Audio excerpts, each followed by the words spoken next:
The pentagram hereunto we have exposed magical dogma in its more arid and abstruse phases. Now the enchantments begin. Now we can proclaim wonders and reveal most secret things. The pentagram signifies the domination of the mind over the elements, and the demons of air, the spirits of fire, the phantoms of water and ghosts of earth are enchained by the sign, equipped therewith, and suitably disposed. You may behold the infinite through the medium of that faculty which is like the soul's eye, and you will be ministered unto by legions of angels and hosts of fiends. But here, in the first place, let us establish certain principles. There is no invisible world. There are, however, many degrees of perfection in organs. The body is the coarse, and, as it were, the perishable cortex of the soul. The soul can perceive of itself, and independently of the mediation of physical organs, by means of its sensibility and its diaphanous the things, both spiritual and corporeal, which are existent in the universe. Spiritual and corporeal are simply terms which express the degrees of tenuity or density in substance. What is called the imagination within us is only the soul's inherent faculty of assimilating the images and reflections contained in the living light, being the great magnetic agent. Such images and reflections are revelations, when science intervenes to reveal us their body or light.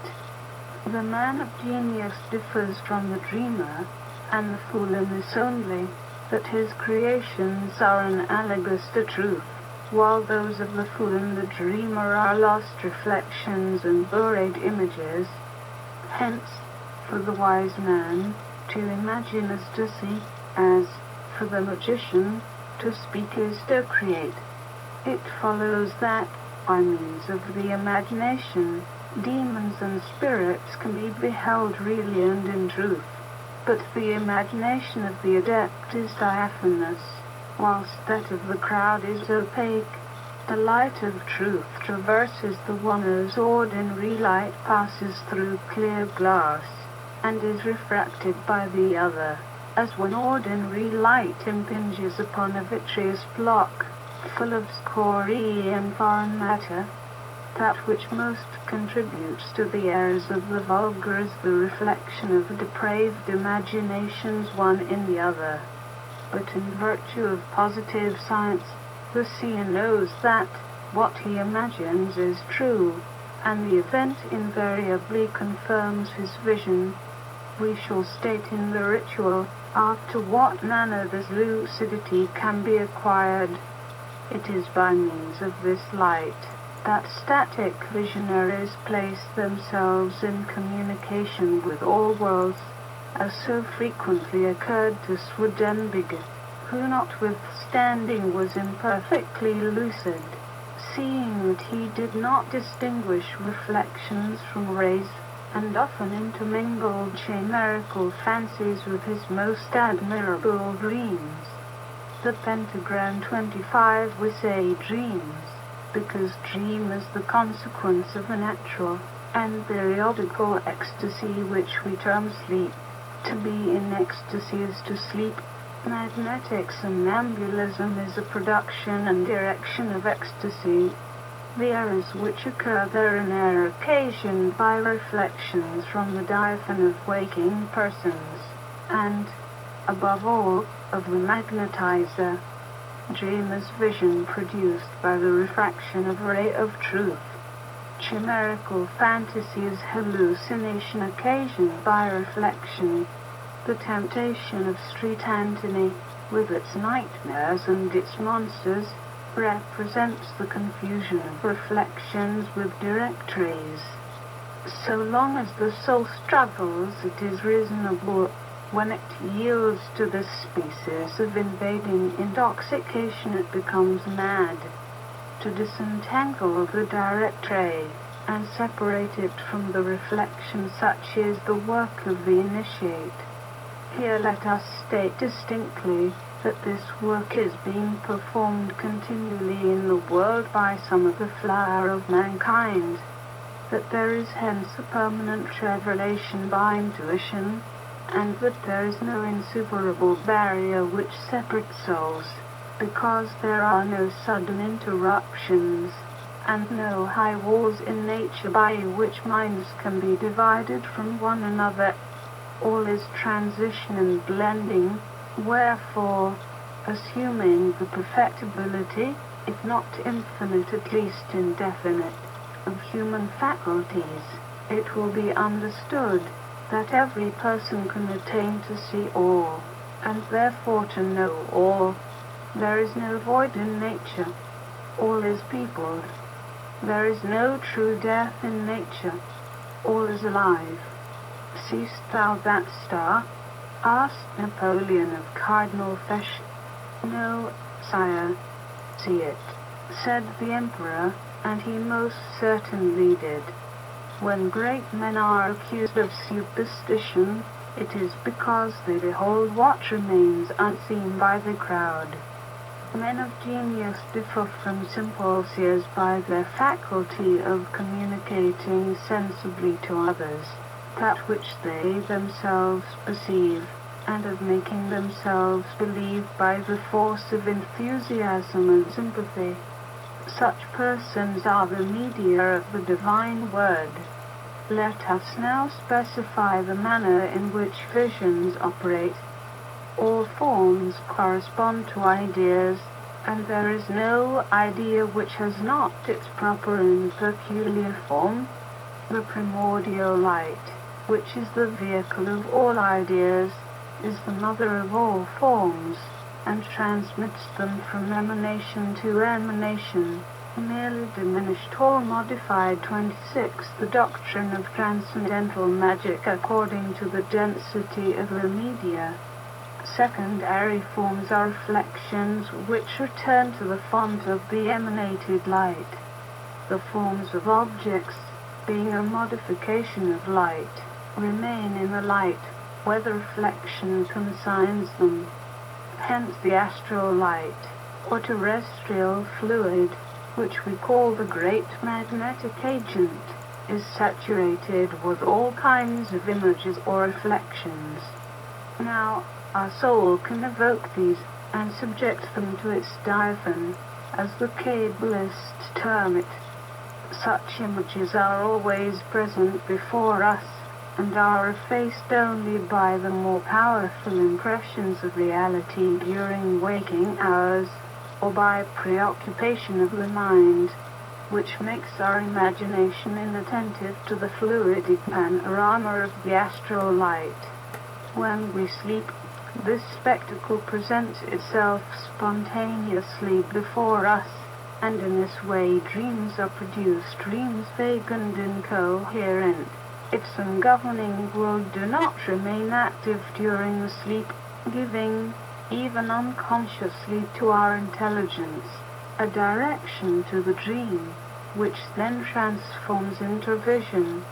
Animal magnetism is nothing but an artificial sleep produced by the voluntary or enforced union of two wills, one of which is awake while the other slumbers, that is, one of which directs the other in the choice of reflections for the transformation of dreams into visions, and the attainment of truth by means of images. Thus, somnambulists do not actually travel to the place where they are sent by the magnetizer. They evoke its images in the astral light, and can behold nothing which does not exist in that light. The astral light has a direct action on the nerves, which are its conductors in the animal economy, transmitting it to the brain. It follows that, in a state of somnambulism, it is possible to see by means of the nerves, without being dependent on radiant light, the astral fluid being a latent light. In the same way, that physics recognize the existence of a latent caloric magnetism between two persons is certainly a wonderful discovery, but the magnetizing of a person by himself, awakening his own lucidity, and directing it himself at will, is the perfection of magical art. The secret of this great work does not remain for discovery. It has been known and practiced by a great number of initiates, above all by the celebrated Apollonius of Tyana, who has left a theory concerning it, as we shall see in ritual. The secret of magnetic lucidity and the direction of the phenomena of magnetism depend on two things: agreement of minds and complete union of wills, in a direction which is possible and determined by science. This is for the operation of magnetism between two or more persons. Solitary magnetism requires preparations of which we have spoken in our initial chapter, when enumerating and establishing in all their difficulty the essential qualities of a veritable adept.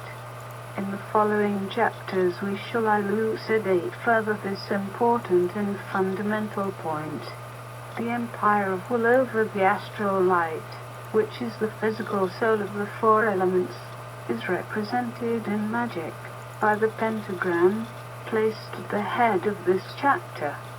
The elementary spirits are subservient to the sign when employed with under the pentagram 27 standing, and by placing it in the circle or on the table of evocations, they can be rendered tractable, which is magically called their imprisonment. Let us explain this marvel briefly. All created beings communicate with one another by signs, and all adhere to a certain number of truths expressed by determinate forms.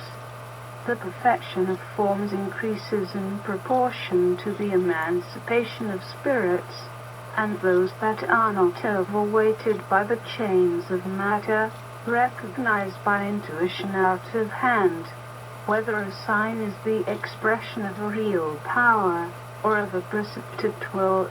The intelligence of the wise man therefore gives value to his pentacle, as science gives weight to his will, and spirits comprehend this power immediately. Thus, by means of the pentagram, spirits can be forced to appear in vision, whether in the waking or sleeping state, by themselves leading before our diaphaned their reflection, which exists in the astral light, if they have lived, or reflection analogous to their spiritual logos, if they have not lived on earth. This explains all visions, and accounts for the dead invariably appearing to seers, either such as they were upon earth, or such as they are in the grave, never as they subsist in a condition which escapes the perceptions of our actual organism. Pregnant women are influenced more than others by the astral light, which concurs in the formation of the child, and offers them incessant reminiscences of the forms that abound therein. This explains how it is that women of the highest virtue deceive the malignity of observers by equivocal resemblances. On the fruit of their marriage they impress frequently an image which has struck them in dream, and it is that the same physiognomies are perpetuated from generation to generation. The cabalistic usage of the pentagram can determine therefore the appearance of unborn children, and an initiated woman might endow her son with the characteristics of Nero or Achilles, with those of Louis or Napoleon. We shall indicate the method in our ritual. The pentagram is called in Kabbalah the sign of the microcosm, that sign so exalted by Goethe in the beautiful monologue of Faust. Ah, how do all my senses leap at this sight! I feel the young and sacred pleasure of life quivering in my nerves and veins. Was it a God who traced this sign which stills the vertigo of my soul, fills my poor heart with joy, and, in a mysterious rapture, unveils the forces of nature around me? Am I myself a God? All is so clear to me. I behold in these simple lines the revelation of active nature to my soul. I realize for the first time the truth of the wise man's words.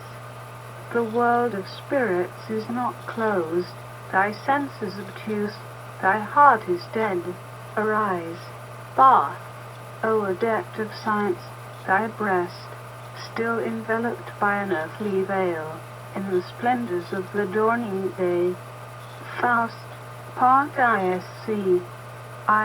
On 24 July in the year 1854, the author of this book, Eliphas Levi, made in 28 the doctrine of transcendental magic experiment of evocation with the pentagram, after due preparation according to all the ceremonies indicated in the 13th chapter of the ritual. The success of this experiment, details of which, as regards its principles, will be found in the corresponding chapter of the present doctrinal part, establishes a new pathological fact, which men of true science will admit without difficulty. The experience, repeated even to a third time, gave results truly extraordinary, but positive and unmixed with hallucination. We invite skeptics to make a conscientious and intelligent trial on their own part, before shrugging their shoulders and smiling. The figure of the pentagram, completed in accordance with science and used by the author in his experiment, is that which is found at the head of this chapter, and it is more perfect than any in the Keys of Solomon, or in the magical calendars of Tycho Brahe and Urchenter. We must remark, however, that the use of the pentagram is most dangerous for operators who are not in possession of its complete and perfect understanding.